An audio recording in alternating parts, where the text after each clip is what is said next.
सांगली विधानसभा निवडणुकीसाठी आज सकाळी 8 वाजल्यापासून मतमोजणीस सुरुवात झाली आहे. पहिल्या टपाल मतमोजणी सुरू झाली. सकाळी पहिल्यांदा उमेदवार प्रतिनिधींना सर्व माहिती देण्यात आली. यानंतर सूचना देऊन टपाल मतमोजणी सुरू केली आहे. जिल्ह्यातील 8 मतदारसंघात अतिशय शांतपणे मतमोजणीस सुरुवात झाली आहे. टपाल मतमोजणीमध्ये सांगलीतून सुधीर गाडगीळ, तासगाव कवठेमंकाळमधून रोहित पाटील, इस्लामपूरमधून जयंत पाटील, शिराळ्यातून मानसिंगराव नाईक, मिरजेतून सुरेश खाडे, जतमधून विक्रम सावंत आघाडीवर आहेत.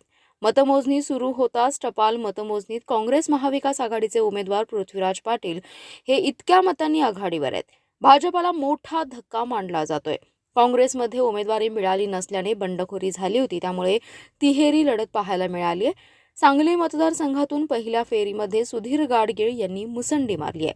पहिल्या फेरीत सुधीर गाडगीळ यांना 7,172, काँग्रेसचे पृथ्वीराज पाटील यांना 4,666 आणि अपक्ष उमेदवार यांना 4,018 मते मिळाली आहेत.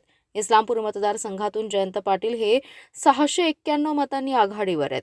सांगली मतदारसंघातून काँग्रेसला मोठा धक्का मानला जातोय.